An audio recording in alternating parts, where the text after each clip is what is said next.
안녕하세요. 월세가 쌓이는 부동산의 최영수입니다. 자, 이제 오늘은 18강, 18번째 강이네요.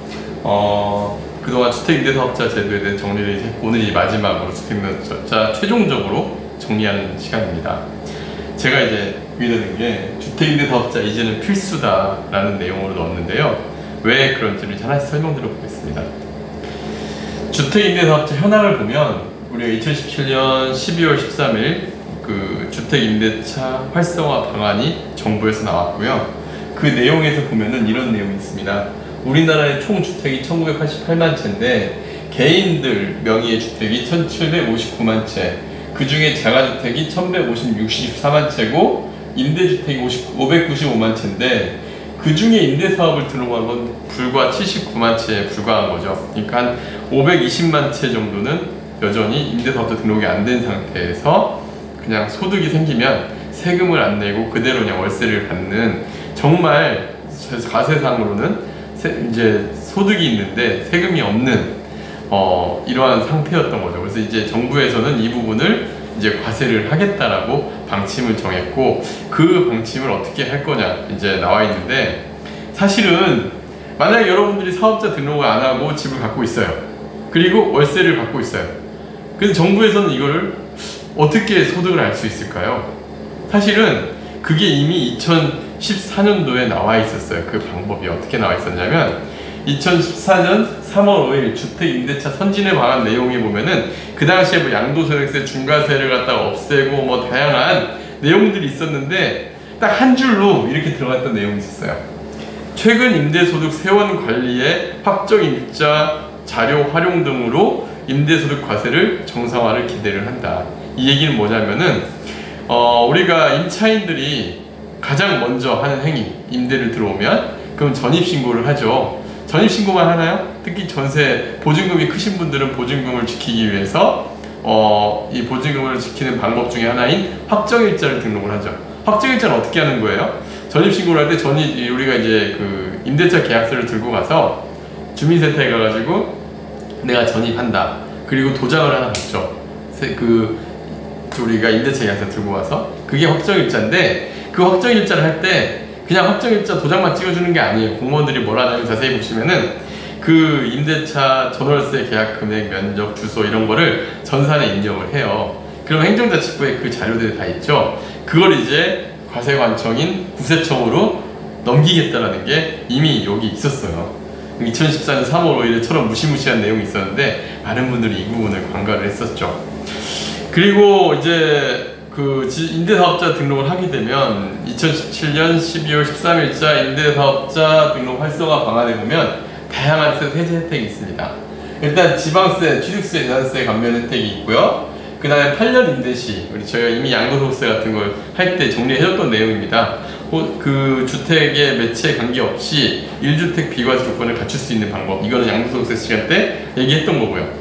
그 다음 임대소득세 역시 매년 소득이 발생을 하는 경우에 2천만 원 이하에는 그동안 과세 안 하던 걸 이제는 2019년 1월 1일부터 발생한 소득에 대해서는 2020년부터 이제 과세를 하게 될 텐데, 그때 이제 필요경 비율, 그러니까 70% 필요경 비율, 그 다음 미등록 50% 뭐 이런 방안처럼 필요경 비율도 인정해주고, 그 다음에 또 소득세 때 아마 기억이 나실 겁니다. 세액 감면 효과도 있고, 그래서 이런 부분들로 거의 세금이 나오지 않을 정도, 그때 아마 제가 그 소득세 계산할 때 보여드리면 실질 소득 수익률이 한 1.1%대 세율 정도밖에 안 되는 그 정도의 세금까지 감면을 해주겠다는 게 있었었죠.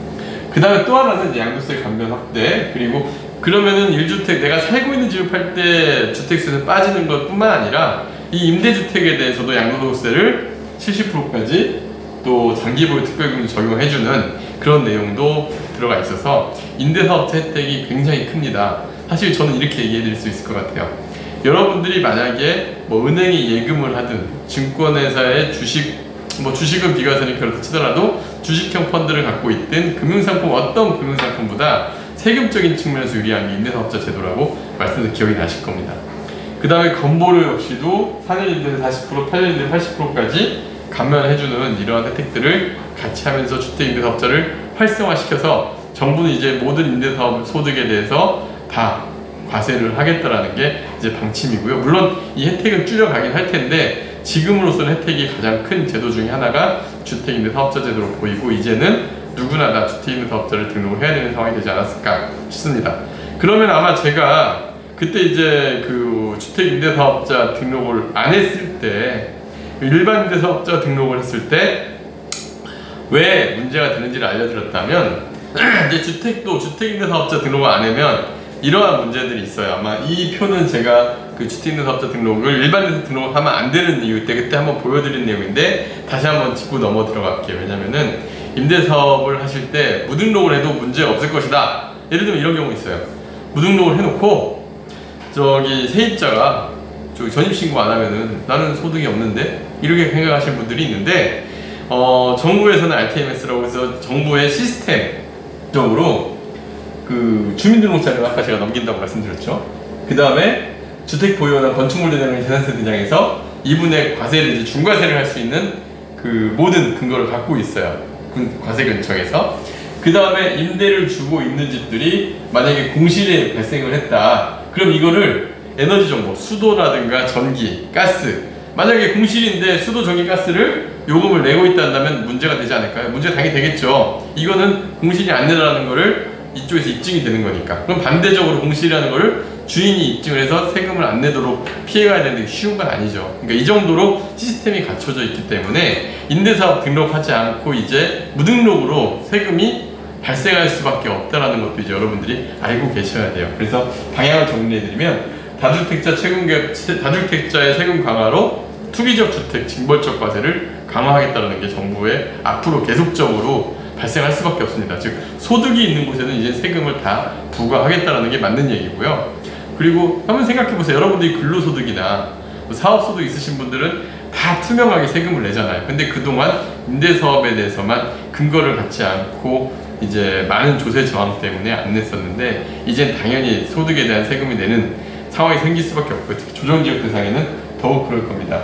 그 다음 임대사업자제도 세밀한 규제로 이제 무등록 임대사업자에 대해서는 규제를 강화한다. 그 다음에 대출 규제 또 강화해서 주택 투자 여력이 작아질 것으로 예상되기 때문에, 또 임대사업자 제도를 활용할 경우에는 또 이런 부분도 대출 규제도 좀 달라지는 부분이 있거든요.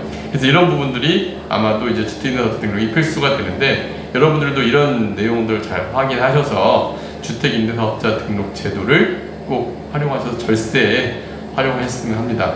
뭐 현재 그 제도 중에서 아마 앞에서도 얘기했지만 가장 절세의 핵심이 주택임대사업자 제도가 아닌가 싶습니다. 자, 이제 다음 주부터는 수익형 부동산 전반, 이제 우리가 수익형 부동산에 꽂힌 상가도 이제 넘어갈 거고요. 다음 주에는 이제 수익형 부동산 유형에 따라 어떻게 달라지는지 이런 내용도 설명드려 보도록 하겠습니다. 그럼 오늘 다음 시간에 뵙겠습니다. 오늘 마치겠습니다. 감사합니다.